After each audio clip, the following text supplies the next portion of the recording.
નમસ્કાર, હું છું કિરણ કાપુરે. તમે જોઈ રહ્યા છો નવજીવન ન્યૂઝ. પ્રશાંત દયાળ આપણી સાથે છે ને ચર્ચા આજે કરવાની છે ખેડૂતોનું જે ગઈકાલે આંદોલન થયું અમદાવાદમાં તે વિશે. આ ખેડૂતોનું આંદોલન જે છે એ વીજ કંપનીઓ જે એમના ખેતરોમાં થાંભલા રોપે છે તેને લઈને ઘણા વખતથી ચાલી રહ્યું હતું અને ગઈકાલે તેઓ ગાંધીનગર જવાના હતા, પરંતુ મંજૂરી ન મળવાથી અમદાવાદમાં આ આંદોલન સમેટાયું. આ આંદોલન કેવું રહ્યું, તેના પરિણામો શું આવ્યા અને કોંગ્રેસ અને આપ વચ્ચે કેવો ડખો પડ્યો તે વિશે પ્રશાંત દયાળ સાથે વિગતે વાત કરી.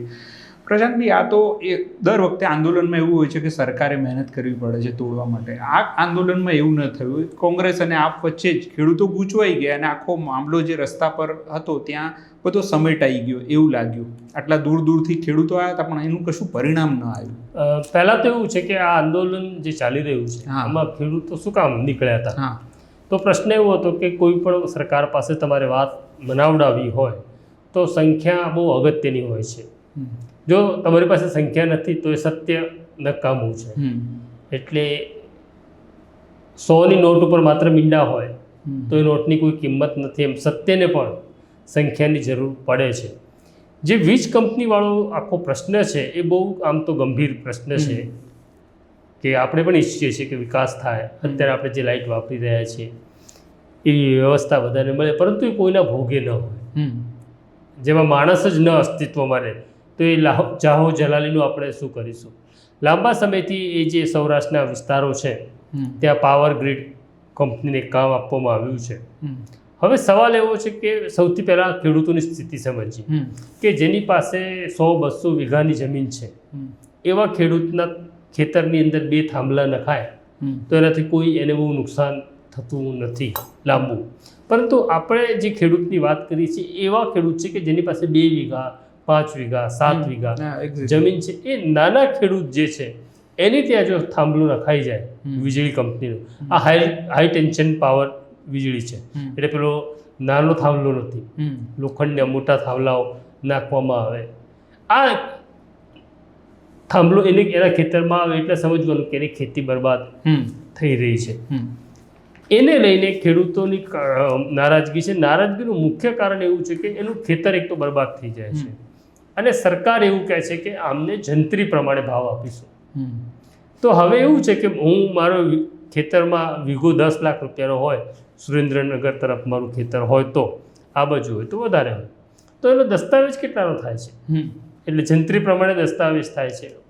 તો જંત્રી પ્રમાણે એનો દસ્તાવેજ જે થાય છે એ તો 1.5-2 લાખનો થાય છે, ઓછો થાય. તો તમે તમારા ખેતરમાં તમારું ખેતર જતું રહેતું હોય તમને જંત્રી પ્રમાણે ભાવ આપે સરકાર તો 1-2 લાખ રૂપિયા તમને સરકાર આપે. એક તો મારું ખેતર બરબાદ થઈ જાય. બીજી સમસ્યા એવી છે કે એક તો ખેતી બરબાદ થાય છે. એ વિસ્તારમાં એ થાંભલા પાસે તમે ખેતી કરી શકતા નથી, એટલો પોર્શન તમારે છોડી દેવો પડે. બીજું એવું છે કે એ ખેતરમાંથી ખાલી થાંભલો નથી, ઉપરથી હાઈ ટેન્શન પાવરની લાઈન પણ જાય છે. ત્યાં પાછો નિયમ એવો છે કે તમે બાગાયતી ખેતી કરો તો એ વૃક્ષ એટલું ઊંચું ન જવું જોઈએ, એના પણ નિયમો છે. ત્રીજી સમસ્યા એવી છે કે પછી તમે મને એવું થયું કે મારા ખેતરમાં થાંભલો નખાયું, હવે હું ખેતી બરાબર નથી કરી શકતો એટલે હું બિન ખેતી કરી એને કરાવીને હું આ જમીન વેચી નાખવા માગું છું કોઈને, તો એને પણ થઈ શકે એવી સ્થિતિમાં નથી કે કોણ લે? કોઈ લેવલ જ ના હોય ને.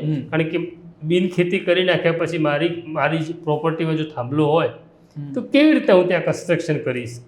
તો ખેડૂત ચારે તરફથી પાયમાલ થઈ રહ્યો છે.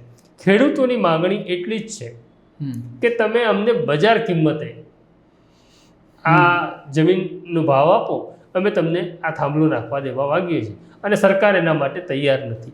હવે આ જે વીજ કંપનીઓ છે તો ખાનગી છે, તો સરકારે કોનું વિચારવાનું? એક ખાનગી વ્યક્તિને ફાયદો થાય એનું વિચારવાનું છે, ખાનગી કંપનીને ફાયદો કે એની પ્રજાનું વિચારવાનું છે.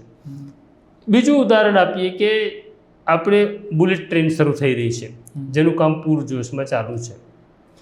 તો બુલેટ ટ્રેનમાં તો આના કરતાં પણ વધારે જમીન ગઈ અમદાવાદથી લઈ મુંબઈ સુધી 500 કિલોમીટર વિસ્તારમાં. તો ત્યાં આટલો વિરોધ કેમ ન થયો જે અહીંયા થઈ રહ્યો? એનું કારણ એવું છે ત્યાં સરકારે ખૂબ ઊંચું વળતર આપ્યું, બજાર કિંમત કરતાં પણ વધારે આપ્યું. એ વળતર ચૂકવાયું માટે બુલેટ ટ્રેનમાં એટલો વિરોધ ન થયો. ક્યાંક થયો પણ પછી ઊંચી કિંમત મળતા ખેડૂતોએ પોતાની જમીન આપી છે. અહીંયા સરકાર આ વાત સમજવા તૈયાર નથી, સાંભળવા તૈયાર નથી. એનો ખેડૂતોની નારાજગી છે. પણ આ આંદોલન આટલા વખતથી ચાલે છે, એટલે એમાં પાલ આંબલિયા છે એ આગેવાન તરીકે આવ્યા, પણ જ્યારે એ અમદાવાદ આવ્યા તો આ આખા વાતાવરણ અહીંયા જે કંઈ બન્યું એનાથી સૌથી વધારે નારાજ એ લાગ્યા કાલે જે આપણે જોયા દ્રશ્યો એમાં. એ વાત સાચી છે કિરણ, કે સૌથી પહેલાં તો પ્રશ્ન એ છે કે ભારતીય જનતા પાર્ટીના એક પણ નેતા આ મુદ્દે કંઈ બોલતા નથી. સૌથી કમનસીબી છે આ સરકારની કે આ પાર્ટીની. આ જ ખેડૂતોએ આંખો બંધ કરી કમળનું બટન દબાવ્યું છે. હવે ખેડૂતોને જ્યારે એમની જરૂર છે ત્યારે ભારતીય જનતા પાર્ટીના એક પણ નેતા આ ખેડૂતો માટે બોલવા તૈયાર નથી. એક કમનસીબી ખેડૂતોની એવી પણ થઈ કે હમણાં સુધી એમનો અવાજ એ વિસ્તારમાં રાજુ કરપડા હતા, હવે રાજુ કરપડા એમની સાથે નથી, સીધી રીતના જાહેરમાં નથી. એ ભારતીય જનતા પાર્ટીનો હિસ્સો છે. મોરબીની વાત કરીએ તો મોરબીમાં કાંતિ અમૃતિયા જે મંત્રી છે એમના ભાઈ ખેડૂતની વાત કરે છે, પણ મોરબીમાં તો પોલીસોએ લાઠીચાર્જ કર્યો, સ્ત્રીઓને, ખેડૂત સ્ત્રીઓને ટીંગા ટોળી કરીને ઉપાડી જવામાં આવી.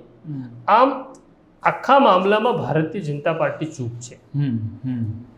આ વિષય તો ખેડૂતનો છે, તો કૃષિ મંત્રીએ બોલવું જોઈએ ને, અથવા કૃષિ મંત્રીએ એવું કહેવું જોઈએ કે તમને અન્યાય નહીં થાય એવી કોઈ ફોર્મ્યુલા ઉપર આપણે સરકાર સાથે વાત કરીએ, પણ એવું પણ થતું નથી.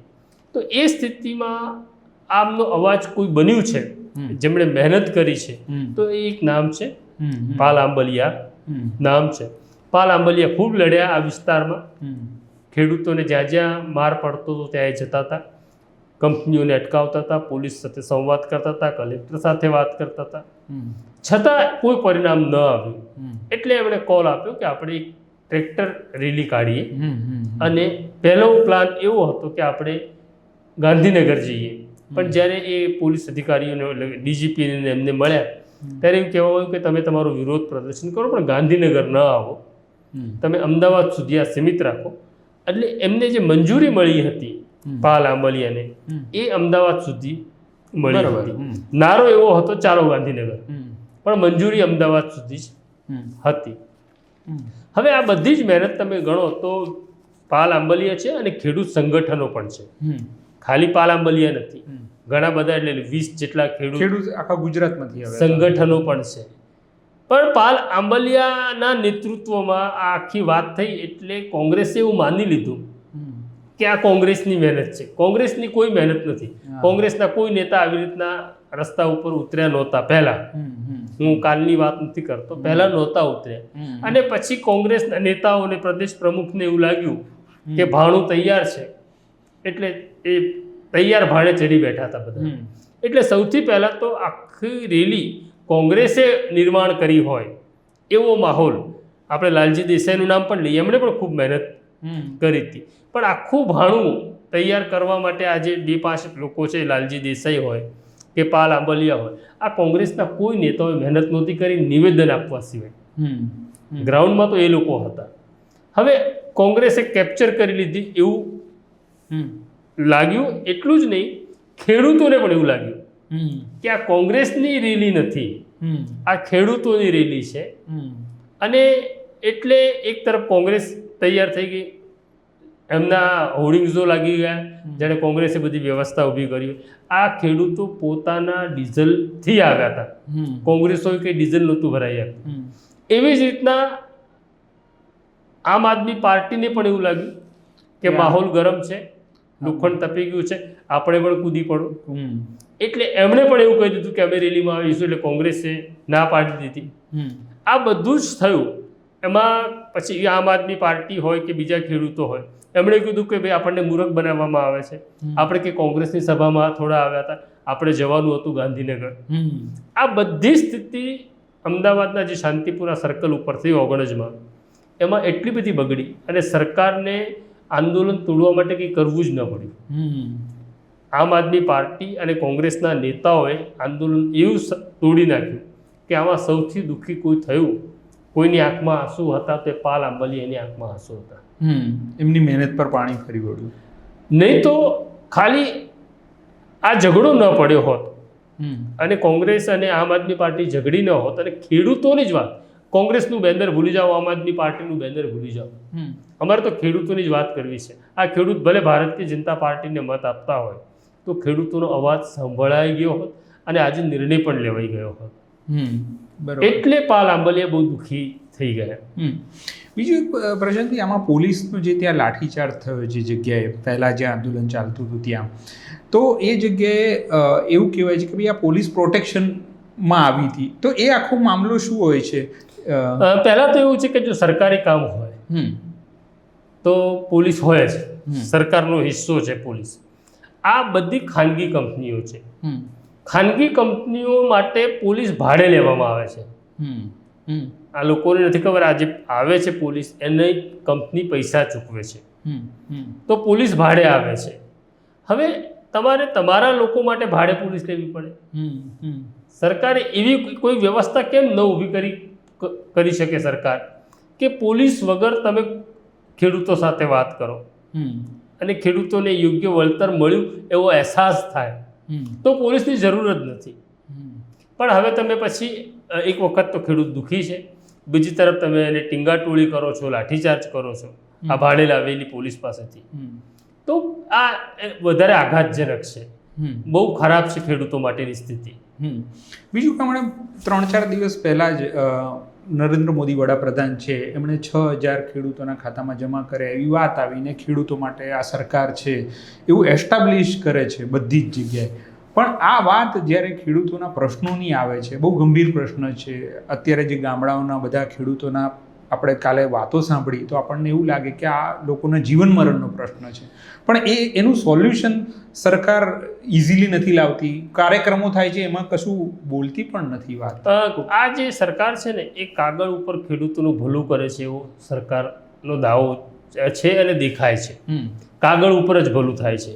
કોઈ ખેડૂતને તમે મહિને વર્ષે 6,000 રૂપિયા આપી દો તો એનાથી કંઈ 6,000 રૂપિયા એવી મામૂલી રકમ છે, એનાથી એનું કોઈ ભલું થતું નથી. હવે તમે એવું કહો કે ભાઈ પહેલાં કઈ સરકારે આપ્યા હતા, અમે આપ્યા ને, તો આ કંઈ ગૌરવ લેવા જેવી વાત નથી. આ રકમ હું કહું કે ભિક્ષા સમાન છે, બહુ ઓછી છે. ખાલી આ વીજળી કંપનીનો જ પ્રશ્ન છે એવું નહીં, ટેકાના ભાવનો પણ પ્રશ્ન છે. એમાં પણ ખેડૂતો સાથે બદમાશી થઈ રહી છે. હવે તમે એવું પાછું નક્કી કરી નાખો કે અમે 100 મણ જ લઈશું, તો બાકીનું એ અનાજ ક્યાં લઈ જશે? હમણાં જે ખેડૂતનો મને ખેડાથી ફોન આવ્યો હતો કે પહેલાં બાજરી ઉપાડવા માટે એમણે જે તારીખ નક્કી કરી હતી ટેકાના ભાવે 1 મહિનો વિલંબ કર્યો. 1 મહિના પછી એમણે શરૂ કર્યું, પછી એવું કીધું કે અમે 100 મણ જ લઈશું. તો એ ખેડૂતનું કેવું એવું તો મારે 400 મણ થયું છે, તો હું બાકીના 300 મણનું શું કરું?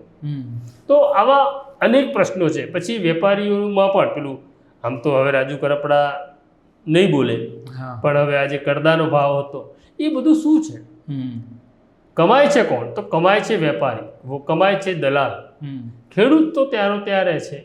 ખેડૂત પાયમાલ થઈ રહ્યો છે. ને હમણાં સુધી આપણે એવું કહેતા હતા કે ભાઈ આ તો કોંગ્રેસે કર્યું, કોંગ્રેસે જ કર્યું. કોંગ્રેસ બદમાશ પાર્ટી હતી, એને ખેડૂતને બરબાદ કરી નાખ્યું. છેલ્લા 30 વર્ષથી તો ગુજરાતમાં તમે છો, તમે શું કરી રહ્યા અને કેન્દ્રમાં પણ 12 વર્ષથી તમે છો. તો ખેડૂતની સ્થિતિ કેમ નથી સુધરી રહી? ખેડૂત કાયમ બિચારો ગરીબ અને લાચાર કેમ છે? તો એના માટે તો કંઈક વિચારો. અને ખરેખર મને થોડુંક આશ્ચર્ય પણ થાય છે કે ગુજરાતના મુખ્યમંત્રી તરીકે ભૂપેન્દ્રભાઈ છે. આપણે ખાલી શબ્દોમાં નહીં પણ એ સંવેદનશીલ વ્યક્તિ છે, ઈશ્વરમાં માનનાર, ઈશ્વરથી ડરનાર વ્યક્તિ છે. જો ભૂપેન્દ્રભાઈના શાસનમાં ખેડૂત બિચારો લાચાર હોય તો ભૂપેન્દ્રભાઈ વિચાર કરવો પડે આના વિશે કે આ સ્થિતિ સારી નથી. પછી આપણી ગમે એટલી જાહો જલાલી હોય પણ આપણો એક ખેડૂત દરિદ્ર રહે અને આપણે જાહો જલાલીમાં જીવીએ તો મને એવું લાગે છે બહુ દયનીય સ્થિતિ ને આપણા માટે શરમજનક સ્થિતિ છે. એટલે એક પેલો જુમલો જે 15 લાખ વાળો હતો બધાના ખાતામાં, એમ ખેડૂતોની આવક ડબલ થાય એવી પણ વાત હતી, એ બી જુમલો જ રહી ગયો.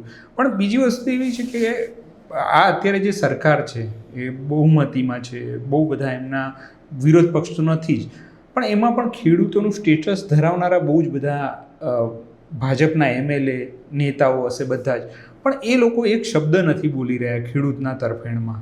એટલે મારો પ્રશ્ન એવો છે, એ તમે વાત કરી પણ આપણે થોડી વિગતે હું એ જ પ્રશ્ન ઉપર આવું કે અત્યારે આપણા કૃષિ મંત્રી છે, જીતુભાઈ વાઘાણી પોતે ખેડૂત છે, હમ. ભાવનગરમાં એમની જમીન છે, એમની પર ખેતી થાય છે. મારે જીતુભાઈને સવાલ પૂછવો છે ખાલી કે જીતુભાઈ, તમારા ખેતરની અંદર આ વીજ પોલ નખાય તો તમારું આ જ સ્ટેન્ડ રહેશે કે જંત્રી પ્રમાણે અમે તમને પૈસા આપીશું? ત્યારે ખબર પડે. આમાં તો એવું છે કે હું વિકાસની વાત કરતો કે કોઈના ઘરે તૂટે, કોઈની મારું વિકાસમાં મારે એવું ખાલી કમ્પાઉન્ડ વોલની દિવાલ તૂટતી હોય ને એ પણ મને મંજૂર નથી હોતું. અહીં તો લોકોના ઘરો અને લોકોની જિંદગી બરબાદ થઈ રહી છે. અને આટલા બધા ખેડૂતો છે આ સરકારની અંદર જે વાસ્તવમાં ખેડૂત છે, પછી ધારાસભ્ય પણ થયા છે ને મંત્રી પણ થયા છે. ખુદ ભૂપેન્દ્રભાઈ પટેલ પણ ખેડૂત છે. તો પછી આપણી સ્થિતિ કેમ આવી છે? ખેડૂતો આટલા બધા સરકારમાં હોવા છતાં ખેડૂતોની સ્થિતિ નથી સુધરી રહી અને ખેડૂતોનો અવાજ નથી સંભળાઈ રહ્યો. તમારે કેમ ગાંધીનગરમાં નાકાબંધી કે કિલ્લાબંધી કરવી પડે? પોતાના જ રાજ્યના ખેડૂતને ગાંધીનગરમાં આવતો કેમ તમારે અટકાવવો પડે? આ સરકારે વિચાર કરવા જેવું છે. અને એક તમે સરકારની આપણે મર્યાદા જોઈએ, એમ આ વિપક્ષમાં જે બેઠા છે એમની પણ મર્યાદા જોવી જોઈએ કે ભાઈ એમણે આટલા બધા ખેડૂતો એકઠા થઈને જ્યારે અમદાવાદ આવે છે, અમદાવાદથી ગાંધીનગર જવાનું આવે છે, તો એમાં પણ એવું થયું કે આ આંદોલનને કોણ હાઈજેક કરે, એ આખો મામલો થયો અને ખેડૂત નહીં. આમાં એવું છે કે આમ આદમી પાર્ટી અને કોંગ્રેસ ની આ નરી મૂર્ખતા છે. હું મૂર્ખતા શબ્દ વાપરીશ કે એમણે પોતાના અંગત સ્વાર્થ માટે આંદોલન સરકારના પગમાં ધરી દીધું. એમણે અંગત સ્વાર્થ ન રાખ્યો કે કોઈના નેજા હેઠળ આ આંદોલન થતું હોય, એ કોંગ્રેસના નેજા હેઠળ હોય, પાલ આંબલિયાના નેજા હેઠળ હોય, કિસાન સંઘના નેજા હેઠળ હોય, પણ જો મારા રાજ્યના ખેડૂતનું ભલું થતું હોય તો હું મારા પક્ષની વાત કર્યા વગર ખેડૂતોની વાત કરીશ. એવું એટલી બુદ્ધિ જો આ આમ આદમી પાર્ટી કે કોંગ્રેસના નેતાએ રાખી હોત, ચલાવી હોત, તો મને એવું લાગે છે કે સરકાર ભીસમાં આવી ગઈ હોત અને સરકારને નિર્ણય લેવો પડ્યો હોત. પણ આ સ્વાર્થી વિરોધ પક્ષે ખેડૂતોનું આંદોલન બરબાદ કરી નાખ્યું. હવે ખાલી એક છેલ્લો સવાલ કે સરકારના પક્ષમાં સરકાર હવે આ નિર્ણય કોઈ લેશે નહીં લે, આ એને કેવી રીતે જુઓ છો? એવું દબાણ ઊભું થયું છે, એવું મીડિયા કવરેજ થયું છે કે જેનાથી સરકારને એવું લાગે ના ના આ પ્રશ્ન બી જેન્યુઇન છે, આપણે આનો નિર્ણય લઈશું? જુઓ, એક તો પહેલાં તો સરકાર છે એટલે સરકારની રીતે જ વિચારે છે. સરકારને એવું લાગશે કે નાક ઉપર પાણી જઈ રહ્યું છે ત્યારે જ વિચારશે. બીજું, સરકારને થોડુંક વિચારવું એટલે પડશે કે આટલી મોટી સંખ્યામાં ભારતીય જનતા પાર્ટીના શાસનમાં ખેડૂતો નથી આવ્યા. ભલે આંદોલન નિષ્ફળ રહ્યું ઝઘડાને કારણે, પણ છતાં સંખ્યા સારી હતી. ત્રીજું કે 27ની ચૂંટણી સામે આવી રહી છે. તમે ખેડૂતને દુઃખી કરશો તો તમે દુઃખી થશો સૌરાષ્ટ્રની અંદર. એટલે કોઈક નિર્ણય ઉપર સરકારને આવવું પડશે, વચલો માર્ગ સરકારને કાઢવો પડશે. તો આભાર પ્રશાંતભાઈ. ખેડૂતને દુઃખી કરશો તો દુઃખી થવું પડશે, એ પ્રશાંતભાઈએ જે કહ્યું એ શાશ્વત સત્ય છે.